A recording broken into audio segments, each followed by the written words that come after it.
So we're gonna have a little bit of an interview for like 20, 25 minutes probably, and then you guys can ask the questions. So my name is Nastya. I'm the head volunteer of American Corny Kostanai.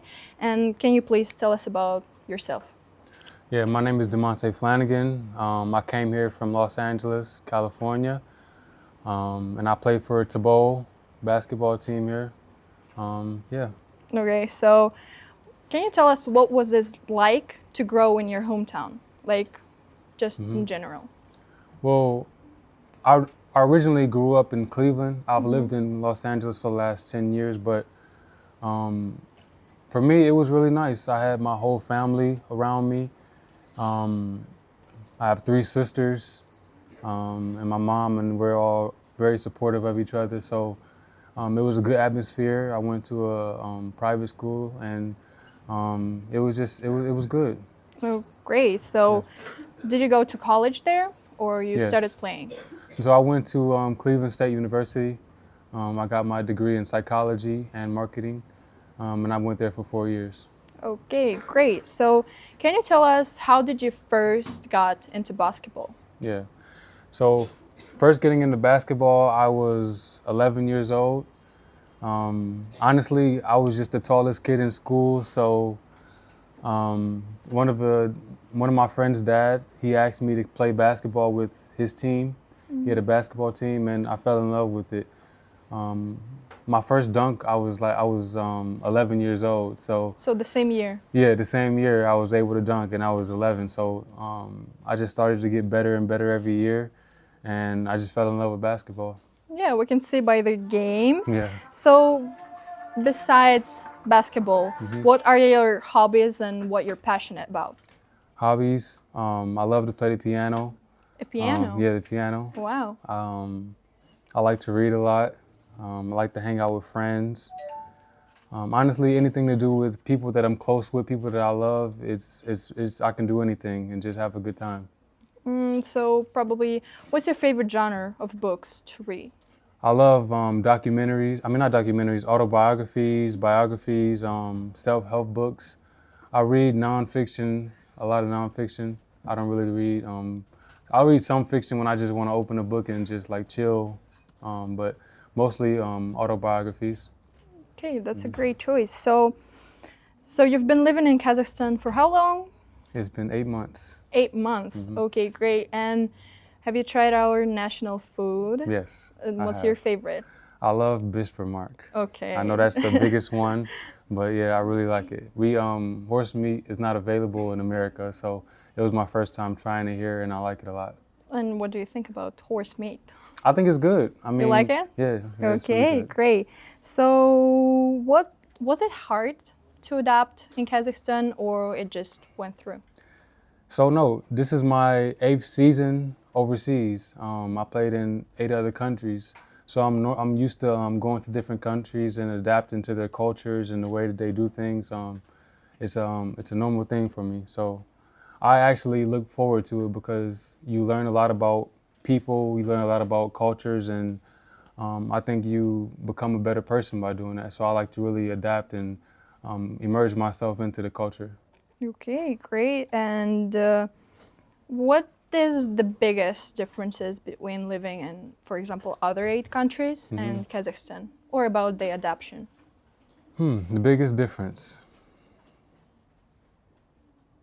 I would definitely say every country is different. But here in Kazakhstan, Kostanai in particular, the people are different. They're more loving, they're more, they want to talk, they're more open to, they want to be friends and actually get to know you. And that's one thing I appreciate about Kostanai. Okay, so could you share a story of your team's recent victory in the Republic competition? Well, I would say the biggest one is the last one. It was a big game for us coming in, finishing the season off. We had played Amity 2 times. We beat them 2 times and we lost 2 times, so that was the last game of the series. And it was just big for the team, big for the organization, and it was very intense leading up to the game.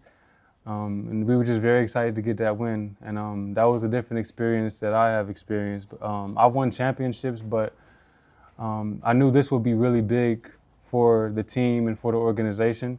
So, you know, we just wanted to put everything in it, and that it was just you know, I got a lot from it for myself because of the team and how big it was for them. And as I know, there was a tie, Yes. and one of the last scores Yes. were done by you. So how do you feel about that?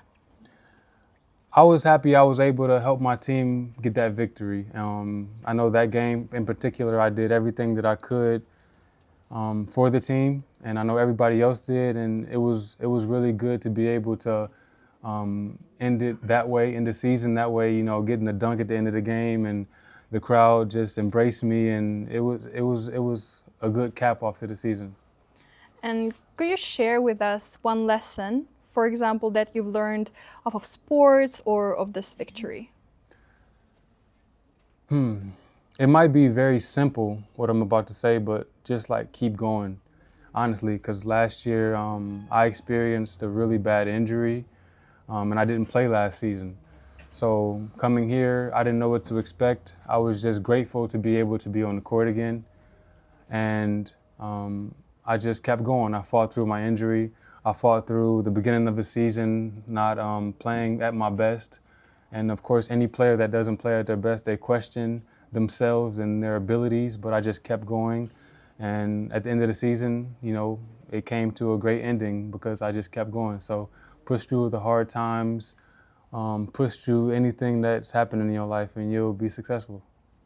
And of course, probably every sportsman have like a ritual or a habit before the game. Do you have one, and could you share it?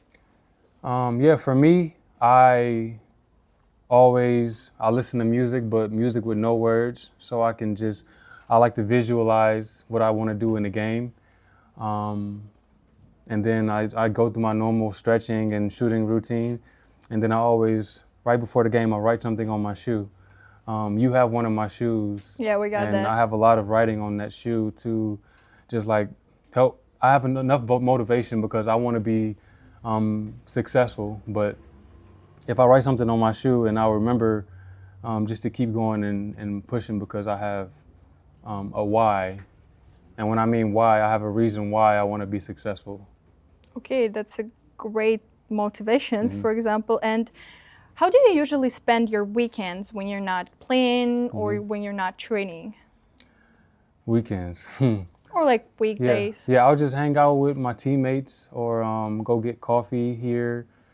People here like to go get coffee and tea, so we go to a coffee shop and just sit and talk. I love going to the movies, but they don't have movies in English in this city, so yeah, eat, talk, and just spend time with people that, you know, I like. Just hanging out. Yeah. And what was your favorite, like probably travel destination or the country that you've been to so far, like except Kazakhstan for? Except Kazakhstan. Yeah. I lived in London, and it was a great experience living there. I met a lot of good people. I love the way they talk, and it's English, but it's very different from what I'm used to. So that was a great experience. They have all types of good food there, so that was really good. I also really liked in Philippines. I went to the Philippines, so it's between London and Philippines. Both great experiences. It's pretty different choices. Yeah, it is. And if you could meet any famous athlete or a celebrity, what would your choice be? Wow. That's a very hard question. Maybe you have like someone that you're looking after, probably in sports. To be honest, I've never met Michael Jordan, and I would love to meet him because he had a great mindset when it came to being the best. No matter what he did, everybody notices like what he did in basketball, but even off the court, he just wanted to be the best at everything and win at everything. And I want to understand firsthand his mindset and how he got himself, you know, thinking this way. So you're looking after him, or or you just want to meet him? Yeah, I would love to meet him. I watched his documentary. I know, of course, I watched his highlights and everything. So it would be great to meet him in person and sit down and talk to him face to face like this. Okay, and how do you and your teammates usually celebrate your victories? For example, such big as the last one. Yeah, we would just go to a place and get something to eat, maybe drink some little bit of beer, and just have a good time. My teammates, we're all really simple people. We don't have to do anything crazy and extravagant. We just spend time with each other, have good conversation, laugh, and sit and talk and just have a good time. And of course, we all understand that you miss home. Mm-hmm. And what one thing that you miss from American culture the most? Like The most, I would just definitely have to say my mom's cooking. My mom the food? Yeah, the food. Specifically my mom, but yes, the food there is really good. Yeah, the food here is really good too because it's different. But yeah, the food is I like it. And what was the biggest challenge for you in sports, except different like traumas and breakings? The biggest challenge, when I talked earlier about keep going, I think that's also my biggest challenge because sometimes you have good games, you have bad games, and I'm over here in this country alone, no family. So things that happen off the court, I have to mentally be able to get that out of my head while I'm on the court so I can do well because that's what I came here to do. It's my job to come here and perform. So I would say the biggest challenge is mentally preparing to play well on the court despite the issues off the court. And probably my last questions that I have. So what's the advice that you would give, for example, the people that we have here today, except keep going Yeah. to reach their goals and just to be best version of themselves? I would say believe that you can. Everybody, they see all these famous people, people being successful, and they think that they're different than them. But honestly, everybody started in the same place. Some people started worse than where you are in your position, but you have to believe that you can be where you want to be because everybody starts the same. Some people start with advantages and some people, they start at a higher level than you, but you can reach it. You just have to believe that you can, and you'll be there. Okay, so that was all my questions, but we cannot let you go away with empty hands. So we have some gifts for you with our brand. Oh, some gifts. Yeah, so we have a notebook that we left some wishes in there that we probably hope that you'll use, a pen, of course, with American Corner, and a shopper that probably will help you because we saw that you brought yourself, so Right, yeah.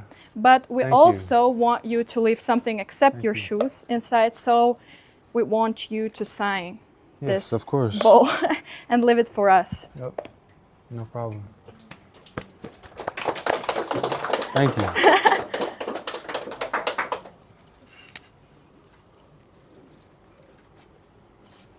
And we're gonna keep it as a memory somewhere at an open place here for always remember, and hoping to see you in the next season.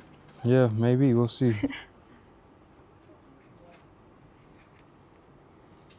There you go. Great. So I'm gonna put it right here for everybody to see. Thank you. So now you can all ask the questions that you want and the question that you have, but please try not to interrupt each other and not interrupt our guest while he's speaking. Come on. So hi, you say that you lived in London for a very long time, and I just wanted to ask you to share your feelings and emotions about differences between American people and British people, and also about the languages and dialects, because as you say, it is pretty weird English for American people there in Great Britain. How did you feel while living in London? Well, I had to really get used to it when I first got there because one of the first things they asked me is, do I want chips? And I said yes. And when it came to me, it was fries. In America, we say fries. So it's a few things that I had to get used to. But once you get used to it, you even start speaking the same way that they do. So yeah.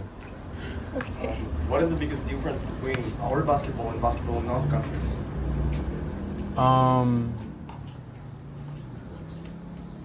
It's just style of play. Some people, some. Yeah, something like that. What was that? Something like that. Maybe coaching like this. No, I mean our coach this year was good. I mean it's style of play. So our coach this year had us playing a different style than I played last year. Last year when I played 2 years ago when I played in Romania, we ran a lot. You know, we were up and down the court. But here we slowed down. We ran our plays, and it's a lot more slower. You know.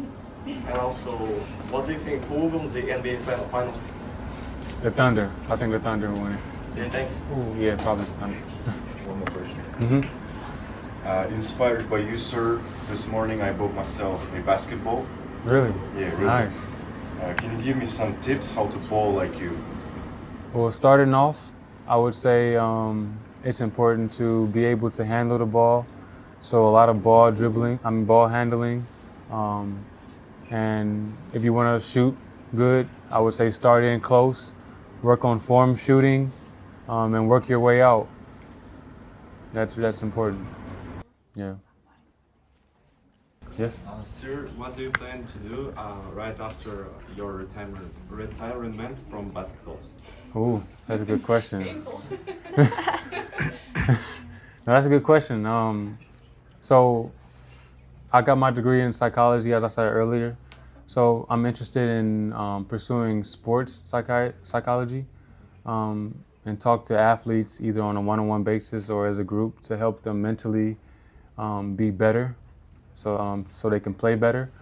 I think I would also be a good coach. I think that I would love to continue to be around sports because I know that it helps a lot of people in many ways.